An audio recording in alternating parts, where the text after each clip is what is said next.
Me too, Chris. Hi, my name's Shawn. That's my friend Chris Ford, aka the Objective Geek.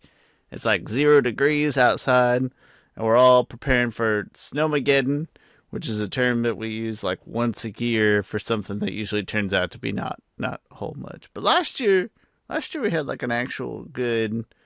Geo ran out and dove into the snow without the shirt on. It was like 10 inches deep. It was very funny, and that was a proper snow right there. And welcome to Avatar: The Last Podcasters. We're on part 2 of the Awakening of Roku and his definitely not silly looking sleepy eyed friend Gyatso right there. He just apparently this battle's not interesting enough for him. And yeah, Chris, I always hesitate to ask like what you've been up to. 1 week in the future I understand, but 2 weeks into the future, that's crazy. What's 2 weeks in the future? The Super Bowl. Chris, who won the Super Bowl that you watch tomorrow from this day that we post this? The winner of the Super Bowl. Give me the Seahawks. It's going to be Seahawks, Patriots, and the Seahawks are going to win. I agree. Absolutely. Beautiful. And what I agree, we mean it is happening or happened tomorrow, and my math isn't good, and I can't remember when stuff happens right now. But yeah, I don't think I can have the Patriots win so soon after Tom Brady. It feels wrong. Feels wrong. Yeah, like right now, this little surgence, like them seems fine. Them making the AFC Championship game, but I don't need them. I don't even need them going to the Super Bowl. I mean, they will. But good for Mike Vrabel, though. That's a Chiefs guy for a bit in a couple of capacities. Yep. Good for him. Yeah. But also, I've never felt poorly of Mike Vrabel ever. Seems. And he's the guy. He's got that weird stat where he's caught 7 passes in his career or something like that. He's a linebacker, but sometimes they would sub him in at tight end. And he's caught like 6 or 7 passes for like 5 or 6 touchdowns or something silly like that. Like his touchdown to catch rate is almost 1 or 1. That's good. That's real good. That's a good number. Pass me the ball. When I get the ball, that's a statistics thing. Maybe, as I say, maybe when that guy comes on the field, just I don't know. They might try to pass it to him in the red zone. Just throwing that out there. But it's the Patriots. They had some options. But, anyway, Chris, let's finish up this book because we are to the part that I think we both feel is unequivocally the good part. Yeah. There is something that I kind of forgot right before, not from previous, but so we're at the point where Roku needs to go into the spirit world, and they're discussing it and with Maki Tuck, Roku and Gyatso, and there's this point where Gyatso's like, "Hey, can I talk with Roku for a minute?" And talk about the trust and stuff. But there's one part where like Roku's like, "Why did you come up north with me?" And Gyatso's like, "I didn't want to be alone." I really like that because Gyatso's like opening up and being vulnerable with them, and this part what I thought was really with like, Gyatso says like, "You helped me figure out how to grieve, but I don't know how to lose someone who's still alive." And then Roku's thinking to himself through narration, how Roku missed us before. They eaten clean, meditated, trained, sparred, learned, traveled, and served together nearly every day to Slombok Island. So anyway, that really exemplifies just how much of a brotherly bond them two have. It's sweet. It's touching. Gyatso comes off as very genuine in basically every respect, and that's good. Mm-hmm. You know what? Gyatso kind of reminds me, maybe because he's bald, and I think Lek was bald too. Lek in The Rise of Kyoshi. I don't remember if he is bald or not, but I get the feeling of like a naive's the wrong word, but like a childlike naivete in a good way, an earnestness that hits me. Yeah, and a combativeness with the sibling S person, and then you eventually become that. Man, that was a rough death. That book has some rough deaths. Okay, That book I can't keep does talking have about how some rough good. deaths. I can't keep talking about how good. Holy crap, Kelsung. Oh, and then even Yoon Whereas was the killed, and deaths then in this book, eh, and then and then Lek, and then even Kyoshi killing people. Wow, that book had 4 deaths, at good least. ones. They were good ones, Chris. Each, each of them good. It's Holy crap! I'm just gonna reread this. That book feels okay. I can't. I hate being negative. I really do hate being negative. That book but what really if you're bothered not being negative? What if you're just being me. observationally, constructively critical? You know? Yeah. I also I kind of hate when and this is hating on myself when people uh raise something up raise something else up to tear something down. I mean, this case It's is different because it's books in the same universe, and so I can kind of do that. But I feel it's like not a yeah, I can. tasteful. It's not a tasteful argument tactic. Yeah, You know what I mean? Like it's not a good. Well, if you're doing this, then how about that? Like, no, that's not a good logical argument. But in this case, we're not intentionally comparing. It just happens to be related things that we're talking about. yeah. All right. On to Maki Tuck. Maki Tuck. I feel like so. Maki Tuck gets this. I think she gets this notion from Roku and from Gatsu that like they don't know her, right? Like, how can they trust her to go through this thing? So she opens up to him about how she was born a boy, and but she always felt like she was had a girl spirit, as they said. And so this was a moment for me where I felt like, oh, I'm getting engaged in these characters, and maybe this was prefaced by Gyato's vulnerability. I think that's the thing. When characters are vulnerable, that's when you can start. Right, Gyato is just vulnerable, and now Makituck is vulnerable, very vulnerable. So that's when you can really engage with these characters. And and they spent like 2 pages talking through her backstory and stuff. Um, which that part, like I said, that was a turning point for me when I was like, oh, okay, I'm back into this. Not back. I'm into this book now, and and finally getting to know these characters. Hmm? It finally feels like a character gave us something unique that we hadn't had in previous stories. We finally have a new character that we feel compelled to learn more about and empathize with. Yeah. I forget if this is the first trans character in Avatar. I don't consider Smell. Well, I don't know Is what I it, consider anything. literal Uh, trans or kind of listed trans? I think so. I think to this yeah. point, all we've had is some loose notions about, like, let me think. We have we talk about airbenders a lot before, and those families and familial relationships being fluid, and that Oh, feels yeah. like the closest thing that we've got so far. Yeah. Side note, I do think, and again, it's maybe me making assumptions, but I have a feeling that, just because how progressive Avatar Studios are, that the like Airbender character in the new Seven Havens, I have a feeling that that character is possibly trans. I don't know. Okay, They just give off like different vibes. okay, interesting. So we'll see if I'm right on that. We shall take note. I would not be surprised. 'Cause like I said, Avatar universe is uh, pretty open-minded and progressive. Have a history of it. But yeah, that was definitely the moment where I felt like, okay, the book is finally booking, and it is doing the things a book should do. It's getting me invested in these characters. um, it's interesting. I find this interesting because then after she tells them, um, Gyato's like, oh, I know a few airbenders at the Southern Air Temple.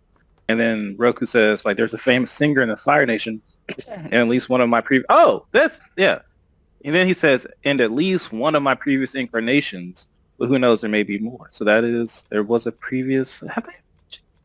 I don't think they have. The previous Avatar No, was. I think this is the first time that's come up. Okay. And I always love learning about different avatars and stuff. And one was apparently left-handed. Imagine that. Pretty normal stuff. Imagine a conversation of which might paint Aang as like being so open that like imagine someone being like, oh yeah, there was an avatar who they probably don't call it trans, probably call it two-spirited. I know in Native American, at least I think I know, in some Native American cultures they call that two-spirited. Um, Imagine being like, oh, Aang, one of your past lives um, uh, had a different spirit, and him being like, oh yeah, and then one was left-handed. Like that would either be like cool in a way of like, you know, like, oh, I'm so progressive that I'm okay with left-handed people. yeah. It's gotta be it. Yeah.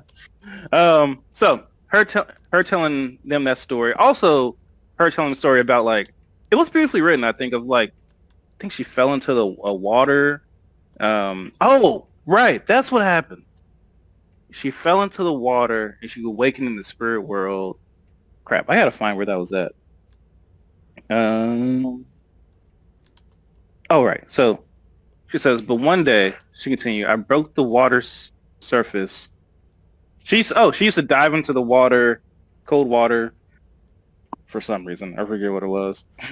But it says, but one day I broke the water's surface only to realize that I was not even close to our encampment. In place of my tribesmen and our ice shelters and tents, spirits roamed all around, walking or swimming or flying past. Most didn't seem to register my presence, but a few briefly glanced my way, and one even wandered over. A tundra spirit, I know now. It said the words I'll never forget. Mikey took pause, looked up, and smiled softly. It said, "Are you lost, little girl?" It saw, and then Roku says, "It saw who you really were." Mikey Tuck nodded. It was the first time someone truly had, and when I looked down at my body, or at my energy's manifestation of a body, it matched the way I had always felt. I was right about myself, no matter what my parents thought I should do. So I looked at the kind tundra spirit and answered, "No, I'm not lost." That's some really good writing there. Really great writing. Jeez. Okay, dang it. That's such a backhanded compliment. I could never write anything that good, so I'll say that. That was a really great moment. Yeah. So that part of that idea, she gave to Roku to dive into the water, and that would help him go into spirit world. Then she helps him with that.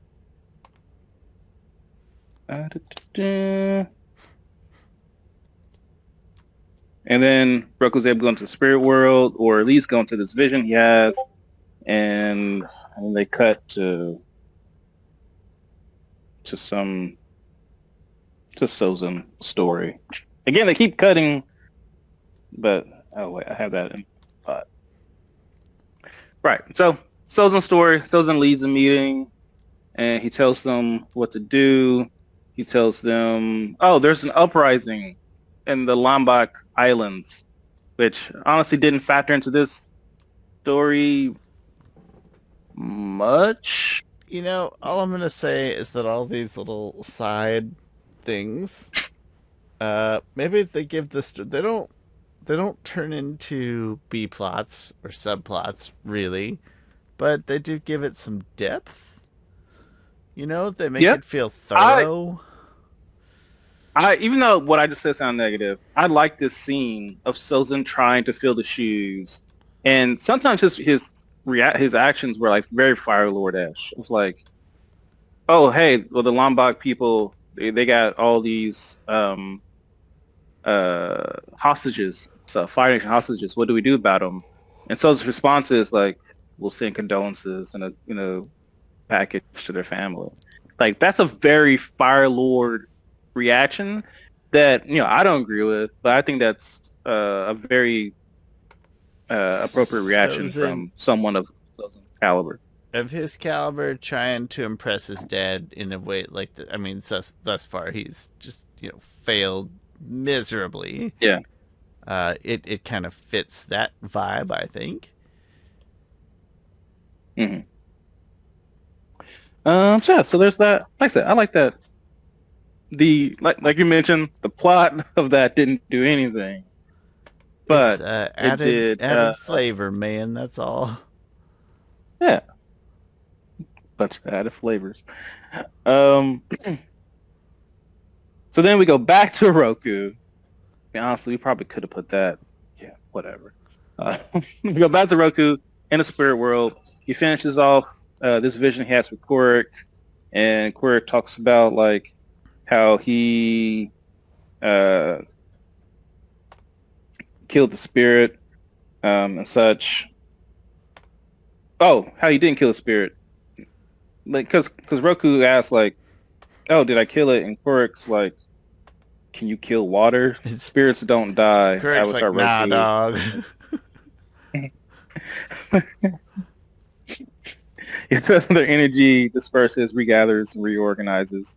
So that's interesting. In the Avatar universe, that's a new kind of lore that I don't think they've ever mentioned that spirits and I can't die. I don't like it. That's adding specificity where it doesn't need to exist or belong. You could have just said, no, can you kill water? I think there's enough. You could have just left it right there. It would have been fine. True. I think, yeah. You don't need to. I do think that's it. Unnecessary specificity. Yeah. I still don't think he's that specific, because it's not like, oh, it comes back as itself.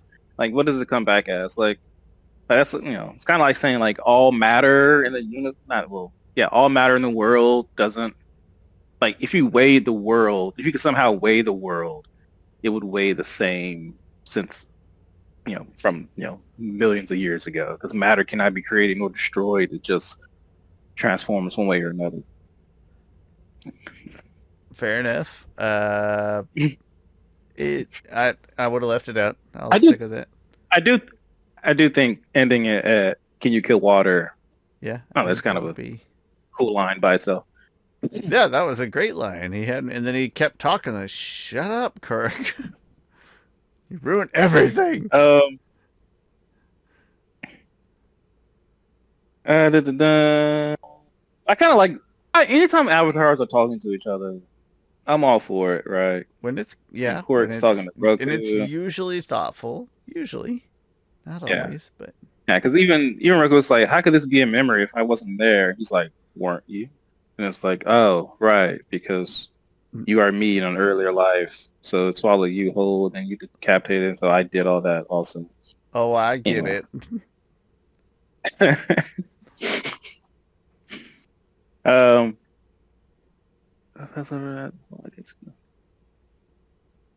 Oh, one interesting thing is that Kirk says it was a dark spirit whose name he never learned. Oh, they corrupted it.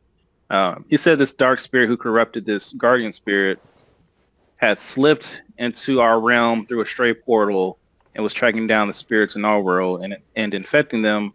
At least that might be the best way to put it. So this is interesting to think, because I had this thought before of Zeto, like, because he stays in Fire Nation most of the time, right? But like, what if he can find these little spirit pockets? Like he can like go to the spirit world, almost taking like a wormhole, right? Like he can go to the spirit world, find a place, and then like go to a different spirit pocket or portal in the spirit world, and then land up in Earth Kingdom somewhere as Kitsune, right? But then he can go, but like he can only go there like probably during the twilight hour of the early morning. Like there's like a 10-second window, and so that was a straight thought that I had. I was completely on board until I don't know if I like the 10-second window. That feels. It's just, well, the only thing. Well, I won't say it had to be 10 seconds. The only thing is that it needs to be restrictive somehow, but I don't. Yeah. But like typically spirits coming to the avatar, because we talked about this earlier about how like spirits only come out at night. Um, So, but like what if it's more nebulous like that? typically, Just leave it at nighttime. Like, oh, the barrier between Earth and the spirit world is a little thinner at night. That's all. Something like that. Yeah. yeah, either way works. I dig it. I dig it as Right. a So means of then getting places, though. he's just fast passing through. I I mean, that's pretty cool power. I don't Yeah, know how you yeah, would that would be prevent. interesting. How would There's a you? video game. But how would you write it out of other avatars getting the same power, though? Right? Because they haven't had it. We haven't seen that. Like, They just don't know. they're just idiots. They don't get it. I also have this idea of like of Zeto being so. I'll talk to you about this. Of Zeto being so unspiritual that he calls like a backup, if you will, of spiritual stuff, and like he, as a spirit, has hard trouble reaching out to future avatars because he's so unspirited that kind of carried in his weight, and that's the being of that person, and that causes potentially issues down the line. So like there are some like I think avatars throughout the years, there's had to have been some of them who just messed up the game of telephone. Like that's why they forget about Rava. That's why they forget about other really important stuff. It's like someone in that chain was faulty. Just feeding bad intel, or hey, what if somebody in Yeah. that chain had, had dementia or Alzheimer's? Broke it off Yeah. before then. What if Korra can start a new line of past selves that she, future avatars can only remember back to Korra, and it's not the first time it's happened. Well, interesting. Yeah, I that could kind of like, be I something too. kind of like how that sounds. Other things and cataclysms have happened that have caused the avatar to sever from their past. That's why the lion turtle had to teach. Oh shit! Never mind. Nope, I lost myself. Never mind. Go on, continue. All right. Roku wakes up from spirit world. Gyato's there, and he's trying to kill him. So Gyato has been infected. I think he could have just been from that bite he got, and he's fighting Roku. And I forget how. Oh, I think Mikey Talk returned. Mikey Talk's not there when Roku wakes up, Because which of makes her course more not. suspicious. Not to me. How did you feel about this I knew suspicion? Makichuk was good. I never. Yeah. It all felt like what's red herrings? It felt like red herrings. Red herring. Well, to me, it felt like not a. It didn't feel like a good red herring to me. Like red herrings have to be supported by something. They tried to support it, but with some really weak And it stuff. Like I never thought it was. I never thought she was in on it. Like because Akka has her own chapters and don't mention anything about Maki Tuck or anything like that. So I never thought they were in cahoots with each other at all. I definitely didn't think in cahoots whatsoever. I wondered if she was gonna have a, I don't know, some kind of self motive. What do you call it? Ulterior motive or something. But Okay. I never Yeah. was convinced of it. It didn't feel good. It just felt like it was there to plant the seeds of mistrust in Gyatso and Yeah. Roku by proxy, kind of. Yep. Okay. Roku's ready. Okay, whatever. So Roku's in a fight with Gyatso, and it ends halfway through there. I think it ends on a cliffhanger, maybe. Anyway, back to Tamine. She is in prison. I like a little bit of stuff in here. I think this might have been the time where I was like coming around to this idea. I like how she names the guards. She definitely has a little more character here. But this feels I more think this true book, to her character. This feels more true to just an observant, intelligent, well-schooled person. You know what I mean? It doesn't feel like a stretch the same way. yeah, agree. Yeah. She's not scaling the side of the building. She's and not then it's just Spider-Man. like, do they train people? Like, she could have died at any point in this. Anyway.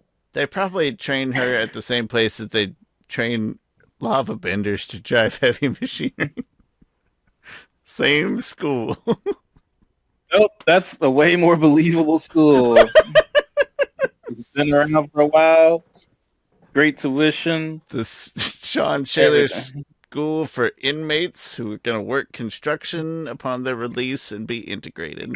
It's the way the name needs work. It's a better program than we have now. That is actually, yeah, that would actually probably be useful and different topic for a different day, but yes. Imagine getting your driver's license coming out of prison. Like, man, you don't go back to crime. You drive trucks. All that work that you do in prison that you get paid like pennies for, it's like, what if you give them a CDL so they can get reintegrated upon joining society or something? I don't know. I do know. I mean, I do know there are some prisons who do like trainings and stuff, and I can't speak to the success rates of those. But yeah, CDLs. Watched a neat one where because of Heather, in the prison they were quilters. They made charity blankets. Oh. They learned how to quilt, which involves some other not super job transferable skills, but some transferable skills in there. It was nice. I was thinking about. Did they do that in Brooklyn Nine-Nine? He picked up the kid eater. How did they make a kid eater funny? Who became friends with Jay? Remember how did they make him likable? I think just because he was helpful as a roommate, and because that guy has that kind of pleasant demeanor to him. Yeah. What is the Saturday Night Live guy? What is his name? Yeah. But anyway, I forget. They weirdly made him work. That's some amazing writing. They blatantly say he ate children. Yes. And it still worked. How can I be in the writer's room like, hey guys, can we do this? Hey, you know how there's this bad guy in prison, right? And Jake needs to get in with this bad guy. Everybody's like, yeah. And he's like, I got an idea.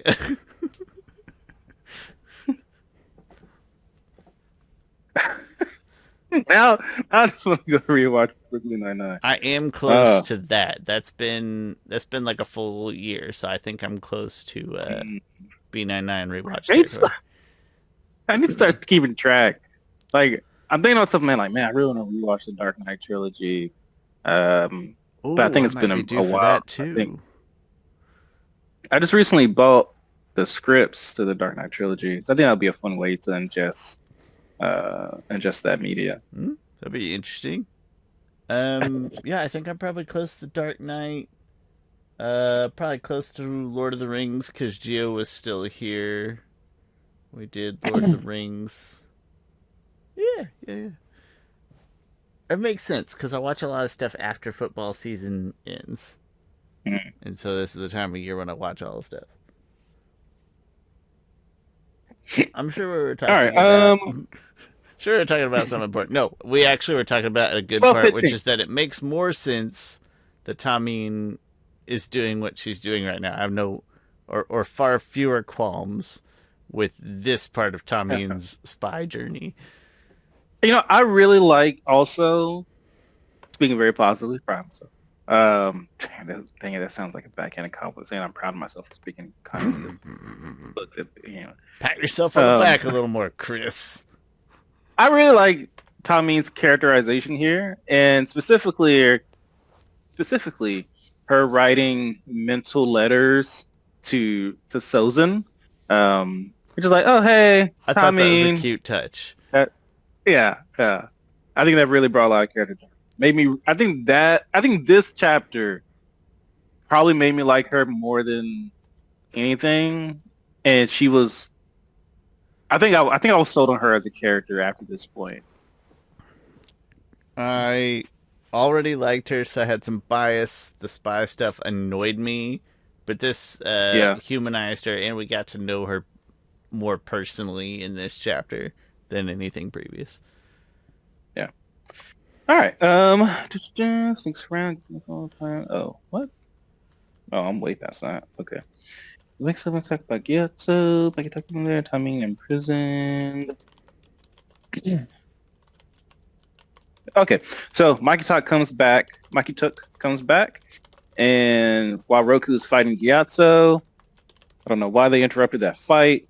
I don't know. Anyway, Roku kind of walks Mikey Tuck through spirit bending because what he learned from Korra is like, but like their chi was changed and stuff, and so he tells her like, Gyatso's like chi is like inverted, and maybe you can uninvert it and stuff. So I bought all that, and I bought her spirit bending him and relieving him of that. I would consider I didn't this. anybody.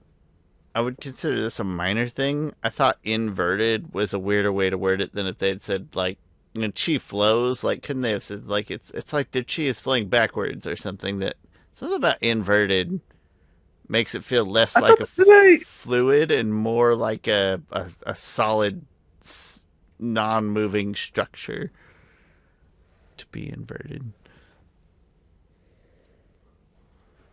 Interesting. No.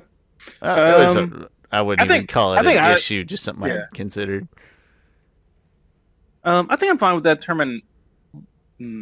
It's like I don't know why in my head when I was reading this.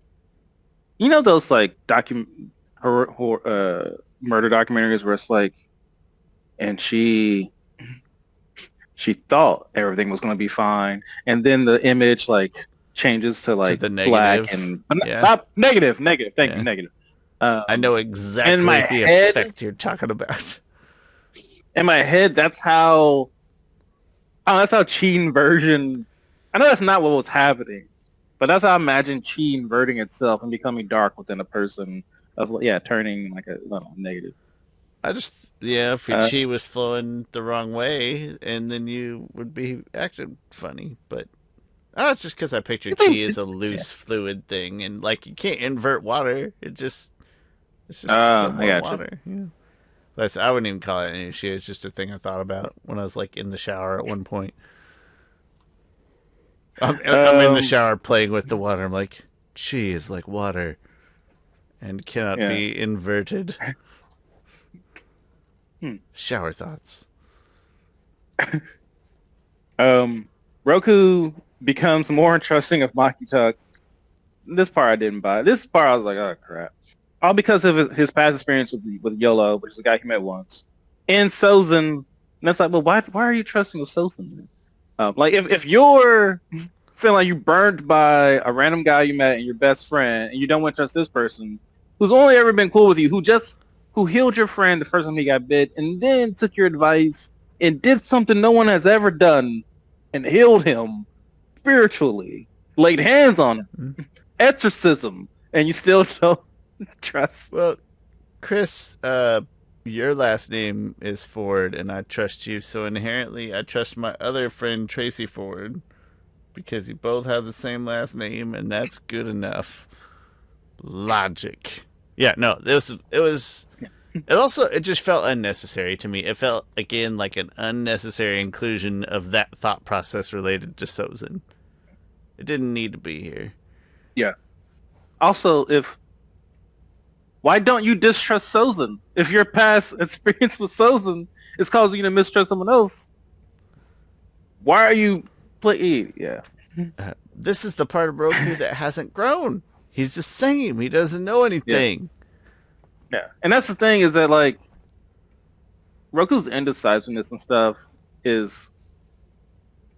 his avatar hood. Like and also his trusting whatever nature. Like he should have learned.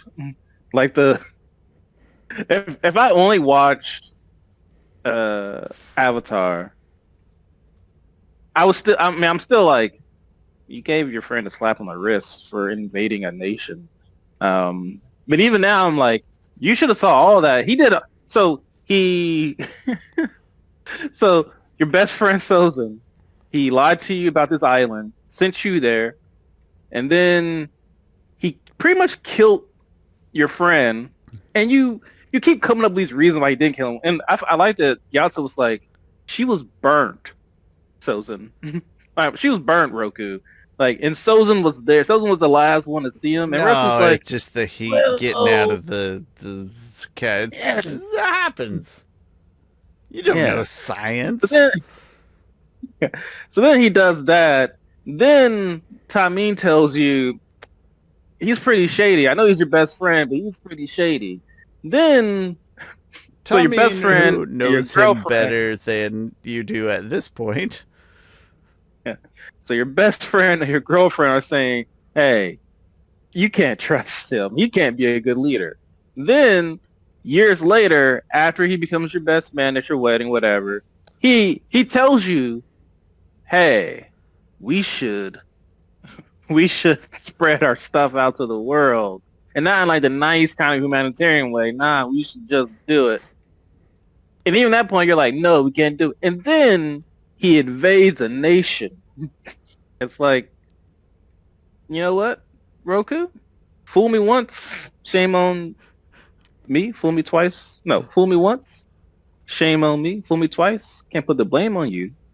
In the words of J. Cole, fool me 3 times, F the peace signs, load the chopper out and let it rain on you. A chopper is a gun. I didn't know that Roku listens to a lot of J. Cole. I also thought for just a second there, I thought you were going to go for the George Bush, like a George Bush, fool me twice, shame on you, somebody else. Yeah. Fool me twice, can't get fooled again. Can't get fooled again. In that song, in that song, he does bring up that George Bush. Oh gosh. Anyway, I don't. It's little person in my head saying just move on. It's weird, yeah. No, it's a weird, and again, it doesn't even need to be right here in this part of the book. It's weird inclusion. Yeah. Okay.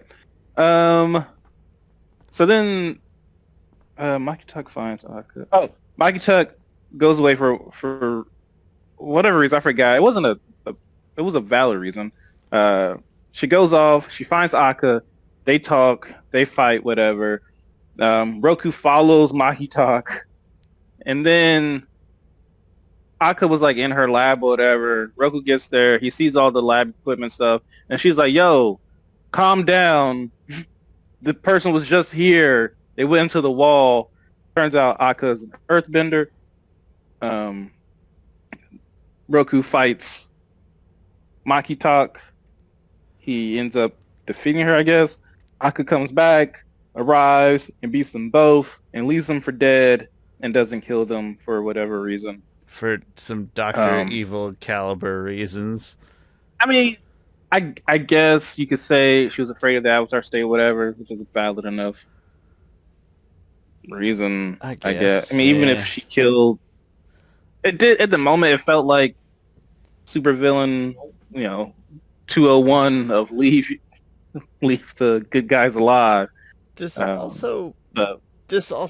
part went a little faster and felt not as carefully constructed. Like I had a little hard time picturing. Yeah, I was like, oh, this is the big. Also, this is like the big villain reveal. This is Aka revealing her plan, and yeah, it felt kind of flat. And it went really fast, and I had a harder time visualizing. Yeah. Roku also does the mental letter thing, which I liked. Not as much, but I liked that they connected them. They got to share a thing. Connected him to Tommy. And then they figured a way out, whatever. They go back. They reunite with Gyatso, who's still recovering. Roku tells them, hey, it's time to split up. He thinks Aka's going to attack the Northern Water Tribe.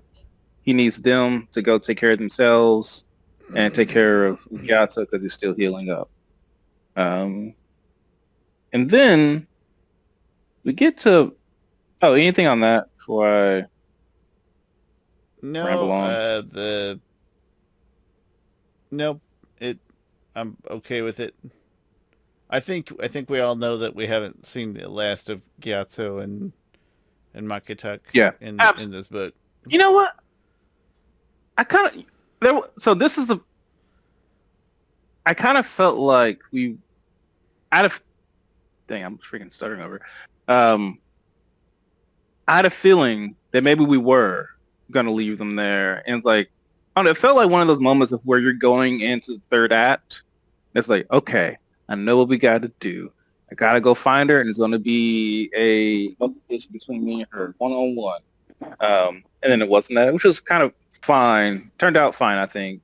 It did slow down a little bit, because like he was like, all right, I'm on my way there, and then we get to the part where I think is was really good because he's like, okay, I know how to water bend, and I know how to make a sled, and um, and this was the part that I really liked of Roku just in the tundra, just in the ice, and just getting acquainted with it. Like he says, like the first thing I used water bending for was survival, and that's a really interesting thought. And like just that whole like 2 pages of him, just him traveling there by himself, I was just kind of like cerebral.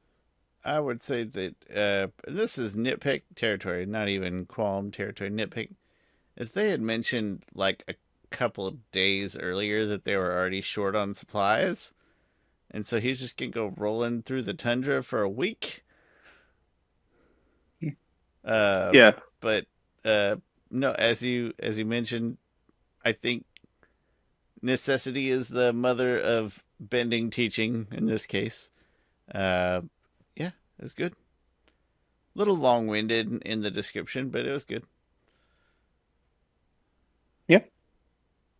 Uh, oh, one thing that Roku said to Gyatso, which I just highlighted, is Roku said, sorry,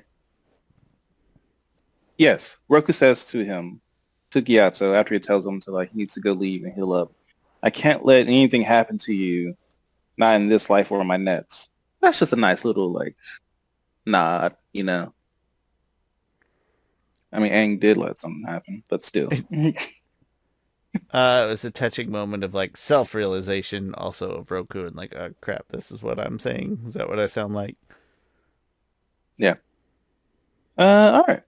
Uh, let's see here. Gosh, I feel like I have more written down than the arena we got to the arena. And somehow We we've have to already go been back. talking in this one for 43 minutes. Holy crap, it's come Doesn't back kind feel of like fast. it, does it?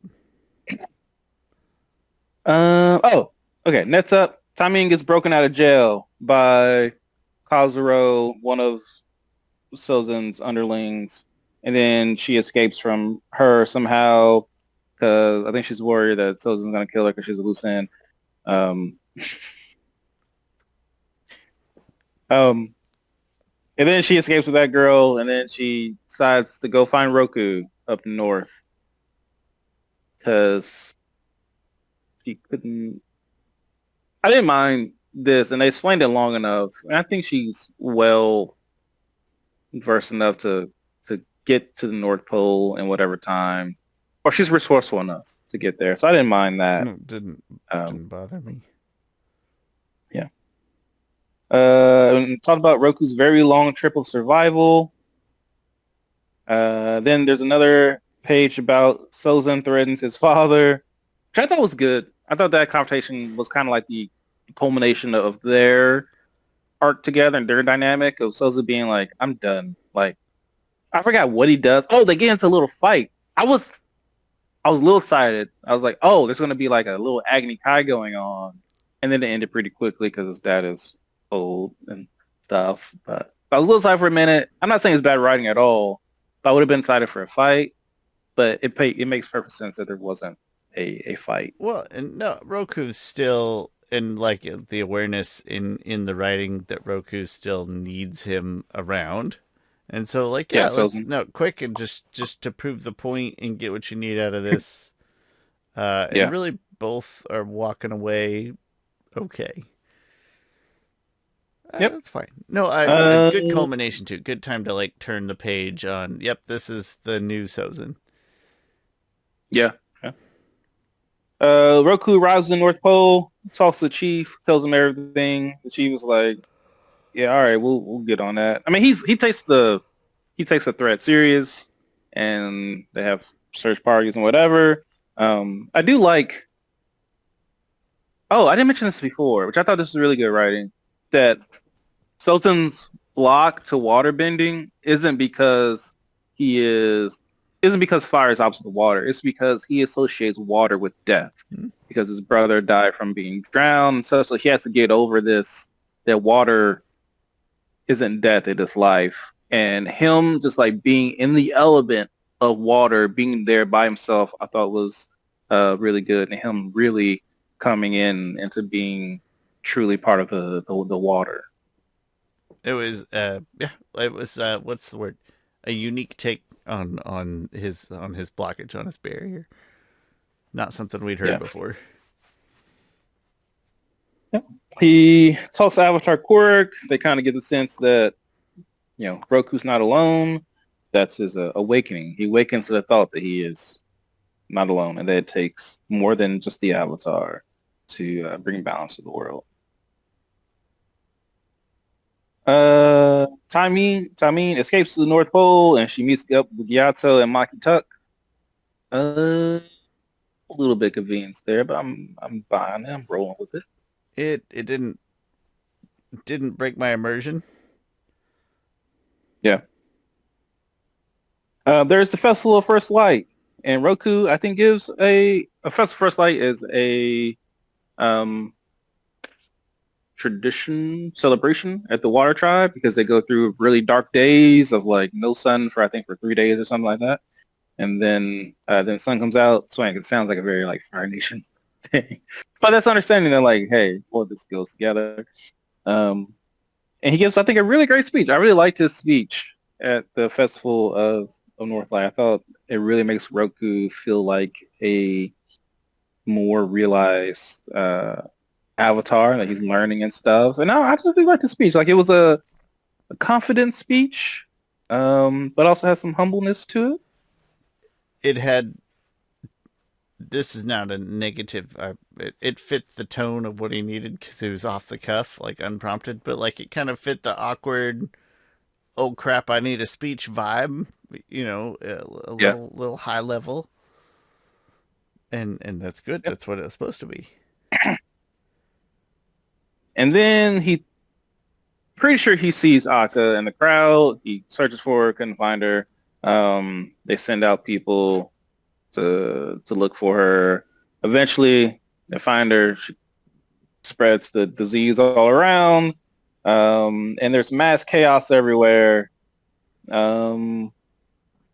Roku confronts her, like in the chamber room or whatever. She killed the chief and some of his men. Wait, how did she kill them anyway?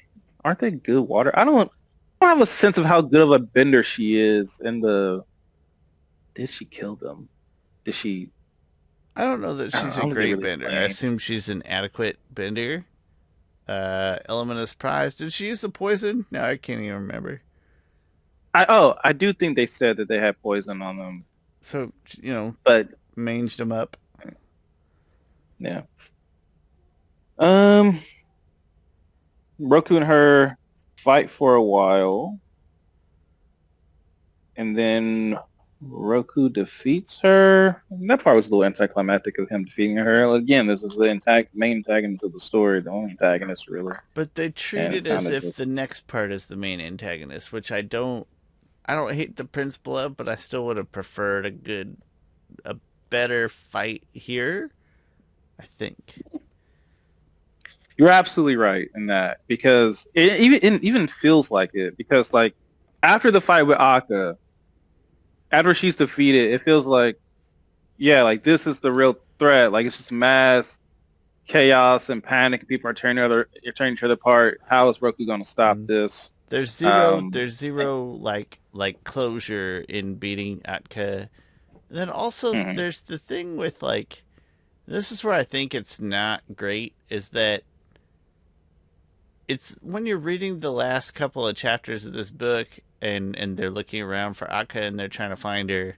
It's like that Roku's failing. Like she's there somewhere poisoning and that like it's not interesting at all by the time it happens, or that's not the right word. There- well, there's no ticking time bomb, Yeah, you know? you Like just know usually, it's gonna happen soon. yeah, I yeah. There's nothing to stop, which means there's no real it's almost like it uh saps some of plot the or drama out of it, or it saps some of the tension. yeah, Maybe that's it. Is suspense. that like, oh, you know Yeah, that it's coming. Like, yeah, okay, he defeats her now. He's gonna walk outside, and they're all gonna. yeah. Yep. Um, I I wrote here that like the disease and stuff is an interesting concept of zombie benders because this is kind of essentially what they were. Yeah, but they're not Uh, bending zombies. They're zombies who are benders. That's different. very true. Zombie benders is just necromancy. Oh, I thought it was just a blood bender who just uses corpse. Whatever's left. I mean, there's water in there. Yeah, why not? Have Wouldn't that be him great do if the Michael Jackson necromancers Thriller just dance. yeah. That's great. I'll buy in. Why not? Zombie bending is a sub form of water bending. It's very morbid. He gets help from normal people, which I thought was a good moment. It's like, yo, these waterbenders aren't I mean, like this just is laying down. a sturdy people to live where they live. Yeah. Like they put up a fight. Yep. And eventually, he sees Gyatso and Tami, Makituk. They have figured out a cure and stuff, and they are spreading all around. They And have they are working together. Yeah, they have turned the he, obsidian into not weapons, but a cure for the poison that it also was. yeah. I mean, I was fine buying that you needed the thing to Yeah, cure the thing. Fine, whatever. it's It's a a weird it's a MacGuffin, but COVID shot allegory. Like, yeah, you got to take the COVID shot to prevent the COVID. Um, no, it probably wasn't that, um, but no, it's again, it's completely fine.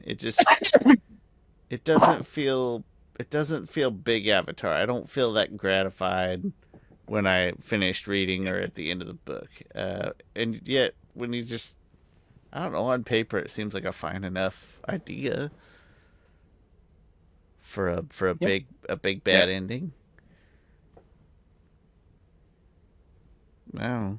Yeah, no, I agree. Anyway, so they defeat the threat, and they save the day.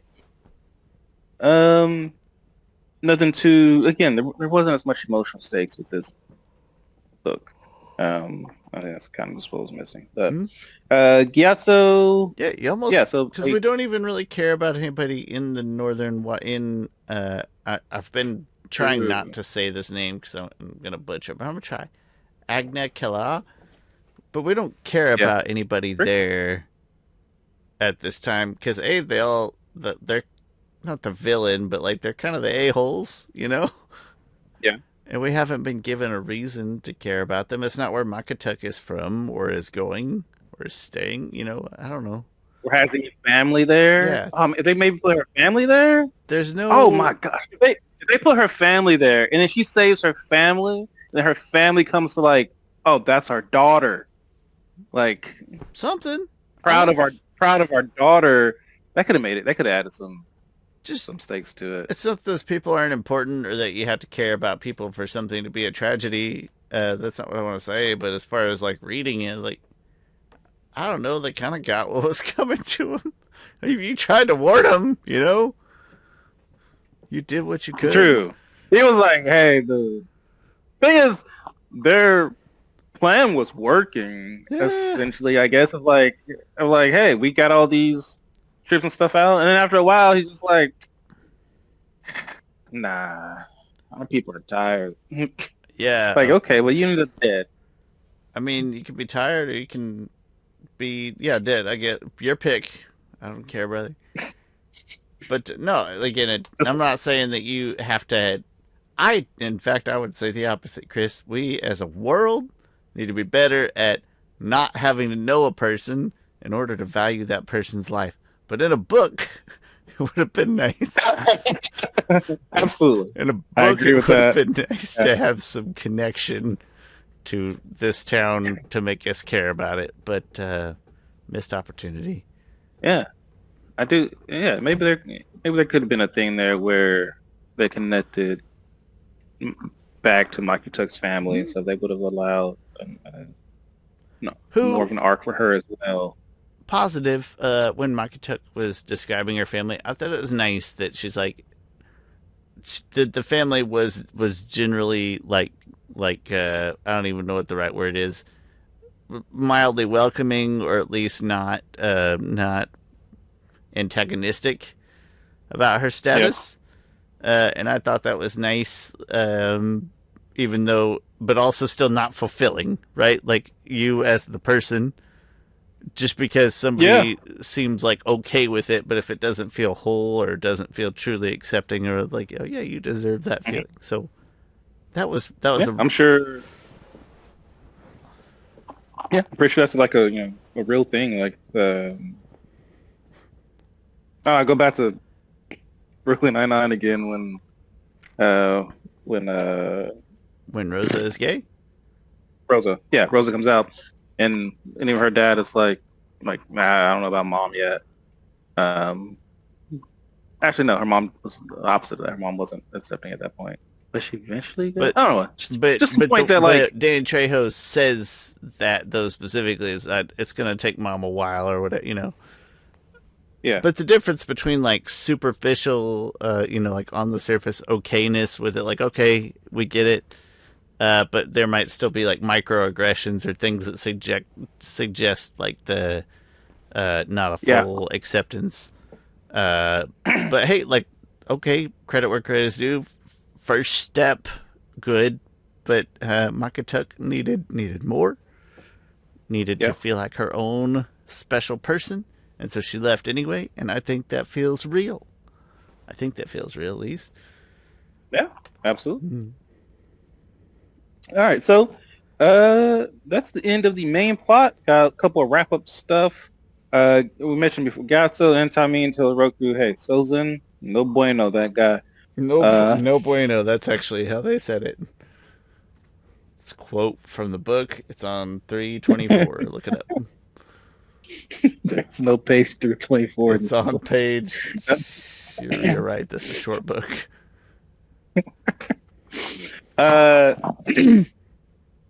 Wait, what did I just do? Oh, okay. Sozin fires his. Sozin fires his cronies. He fired Kazuro. I don't know why he fired her. I guess because she failed to. It's just a power play. Made him crawl up a mountain to fire him. Yeah. And even some bullshit. And when Roku and stuff were talking about like, well, how did they get their hands on this rock anyway? Wasn't it like wasn't the Fire Nation control of this? I think they should. And then they're like, oh, it was Dallas the whole time. It's like, okay, like, so she was giving the rock to them so that she can do experiments and stuff. She was all about that. I don't care. Again, it's so vague that we can't really argue, but it's like you could have established that a little sooner. Yeah. I thought Sozin should have killed her. I thought that would have been kind of like a good full turn for Sozin. Yeah, like, just like snap, this is Sozin. Yeah, it would have been very like to kill a person. Well, he killed Malayla. He had slightly more reasons to it, granted mischievous reasons, but to kill her would have been more just like, you are an annoyance to me. And so if you would have killed Dallas there, I'd have been like, all right, villain turn. Very, very, very villain. Cool. Yeah. But Malaya was definitely like a smaller step of circumstance. Not that it was right or good, just it was. Whereas this, like, I'm going to make you crawl up this mountain, and then when I call you out, and then I'm going to kill you. I do like his confidence of she's like, she sees her chain, and she's like, "I can just kill you here," and he's like, "You will die trying." Or something. Like, I like that line of him being so confident, of like, "You could, but I would kill you," and I just wanted him to kill her. Yeah, well, and then I also like if Dallas A could kill him, that would make Dallas A feel pretty OP, right? Yeah. like a non-bending nerd taking on Fire Lord. So it's like now he if he didn't crisp you, if he anything short of just burnt you to smithereens, I would be upset. So Yeah. I like Like, the yeah. confidence. But no, Chris is a good point. Um, It would have been a cool flip. Also, again, I can't get over the idea of you could have just killed me down there, but no, had to yeah. had to hike first. I like that a Um, lot. a couple other wrap up. Roku and Tamin Kiss. I really like a lot of stuff. I buy them as it's a couple now. I think they're a strong couple. I think it's a good ship, and I am good with it. Uh, Pro couple, or at least I'm pro the progression, right? Like Tamine Yeah. is essentially a small character in the first book. In this one, she grows with you throughout the book. Like she kind of gets more and more exposure throughout the book, and it feels good at the end when they're together. Feels appropriate. Yeah. Maybe it would have been. Hmm, I don't know how to make that early stuff better. Like maybe show her not very well with like maybe slipping. Well, I don't Any know. credence to her having been any good at this ever prior to just doing it would have been welcome. Any establishment thereof. Yeah. There's a little epilogue. Gyatso promises to go back to the Fire Nation to do the air cultural temple thing, whatever. He talks with Sozin, talks about how Gyatso is really Sozin's best friend, and even Sozin's like, maybe it wasn't a good idea to keep him at arm's length. like, like it's such dumb advice from his father. Yeah. Um, yeah, just I kind of like some of their beef with each other. Also, think about the live action show. I know they're completely unrelated, not completely unrelated, but they're in different canons. But like Sozin in a live action show kills Gyatso personally, and I find, and if in my head I'm connecting these two dots and stuff, that's an interesting connection of these two characters. It combines them more. I know neither one is going for them. Neither one are they're here, but in my head I am blending the two, and it's interesting. I mean, it Dynamic. would be a pretty satisfying villain outcome. Yeah. Yeah, yeah. Um, that is the end of the book. There was a highlight of something. Oh, I wrote. I'll just speak about a few of my highlight stuff. Some of them I already talked about, but one thing I found interesting in Roku's letter to Sozin, he says, "Sorry to bore you with long descriptions of landscapes," and I'm like, "Yeah, Randy Rive, that's what he did, especially in the first half of this book." Yeah. How Uh, dare you? one thing I do like when Roku's kind of wrapping up, thinking about his the lesson he learned, and he's like he had thought he needed to complete his training and become a fully realized avatar before he could trust himself. He had thought it was only then his inner voice would speak clearly and decisively enough that he would always make the right decision. He had thought that in the end it would always be up to him, so he had to strive for certainty. But absolute certainty was a threat. Yellow had been certain that protecting his clan justified murdering outsiders. Akka had been certain that justice meant making others suffer. Atrocities demand certainty. That's a really interesting line, that last one there of atrocities demand certainty. Um, it's funny. Came across this random pastor. Not pastor. I've watched plenty of his stuff. This preacher, and he was talking about how like certainty is the enemy of faith. Um, somewhere around that line, it's like being so rigid or something in your thoughts causes you to like, I don't know, distance yourself. Something for people. But anyway, um, saw that here. Also, it's interesting how those things connect. But I thought that was some good writing. Just that line of like atrocities demand certainty. If I think about stuff throughout like through life, like, oh, I knew for sure that this person was a threat, or I knew for sure that these people were a threat. Like when you know for sure of something, you can talk yourself into doing anything. It feels like rationalization, but whatever breeds Yeah. conviction. Just other things. Okay, I was wrong. That's different. Oh, to go along with my theory that airbenders can see the future. Uh, after Tamine and Gyatso are talking, are being like, "Hey, Roku, your boy Sozin, and he's like brother to you, but he can't be a good leader." Gyatso says, like, um, I can't explain it, but I sense the path Sozin's on, Roku. I'm terrified of where it leads. Like, what do you mean you can't explain it? What are you talking about? You seem like you're talking about something, I don't know. Why don't you just continue putting down more evidence and not try to Yes, like but be all future clairvoyant? just vagueness. Oh, one random thing I like when Gyatso when they flew in on the bison, Gyatso, Roku looked up, saw Timine smile. Gyatso blew a kiss in Roku's direction, and then it hit him like seconds later, and it flew his hair. Like for some reason, that thought is interesting of like being like you never think about a kiss of you blowing a kiss and actually touching someone. I just picture myself slobbering all over my hands, trying to like really hard. Yeah. All right.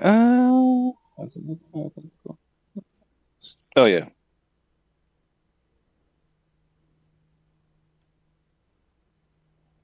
Like I said, I really liked his speech before. He talks about how he's training and stuff, and how he wants to be the avatar that the world is waiting and ready for him to be. What other stuff do I got here? Talked about that. Killing water and regular gods of Oh, apparently air nomads. Well, they gotta stop being such pushovers. Like apparently they'll eat meat if someone offers it to them because it's disrespectful not to take food that someone offers you. That I'm like, nah, that man, I was don't eat meat. new, right? That's a Yeah, new twist on that idea, isn't it?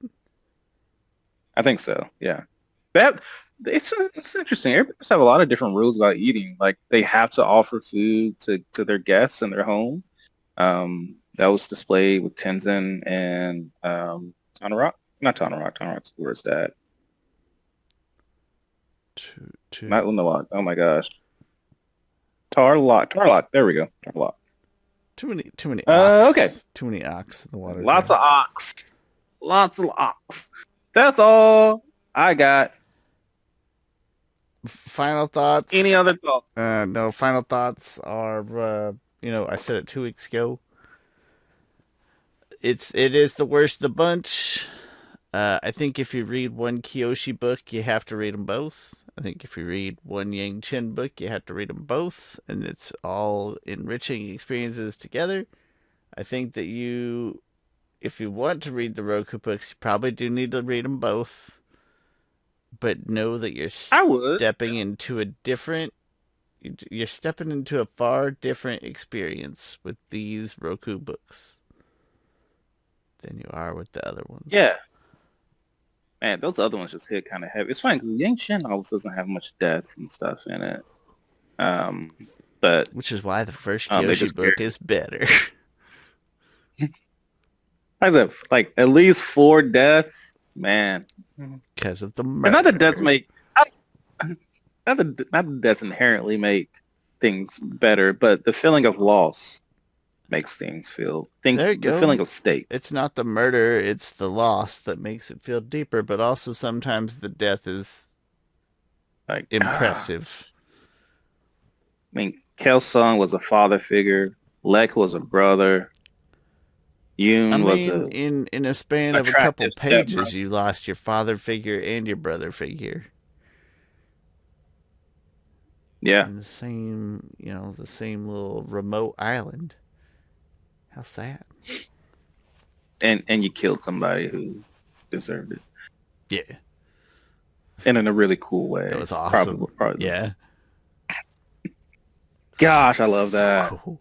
That was probably the best like action I've read in anything in a novel. I think. If I was a Like I murderous immediately, earthbender, that's how I would do it. I immediately knew what was happening. Like even sometimes when I read an action in a novel, I reread it and I'm like, okay, this is what is happening. Or even if I reread it like, sometime later, I'm like, oh, okay, I get it. That one, I got it immediately. I was like, okay, she lifted him up into the sky. He tried to breathe fire at her and she just sucked up the fire and she lived and then she like dropped just dropped him and he looked so small and he fell to his Disposed death. of him. Man. Well, and see, when you said the coolest murder, good. It's good that we have different opinions, but man, I love how Jonju gets murdered. I think it's great, like locked in battle with Kyoshi. That's what I was confused about. I was probably just too because I was like, what the heck is going? One part of that is you're meant to be confused. Of like Yoon casually walking into the room and he has like a pebble and he puts it to Jianju's chest Yeah, and he almost like a magic trick. He pulls out the pebble out the other side, but it's bloody. That one I was like, what is going on? I loved that. That got me so hyped for the next book. 5 deaths. Yeah, 5. Wow, that book had 5 deaths. Yeah. At least 5. At least 5. I'm sure we could dig up others potentially, but let's do that some other day. I'm tired. What? We got through it faster. I'm glad we're not past 1. So He says at 12:59 a.m. That's all right. It's gonna snow, and I don't gotta do anything tomorrow. I'm gonna fall asleep in this chair with my baby. It's gonna be cool. I am looking forward to. I already told my wife. I said I'm gonna turn on the fireplace, let the window out so I can see all the snow, and make some hot chocolate. It's gonna be great. There's snow days are the worst unless you actually don't have to do anything. Then they're the best. But if you have to do anything, then they suck. Yeah. Thanks for watching Avatar: The Last Podcasters. My name's Shawn. That's Chris Ford, aka The Objective Geek. And all the positive interactions you can leave for us, we appreciate all of them. Likes, thumbs ups, comments, reviews. We're very grateful. And thanks for watching. We'll be back next week.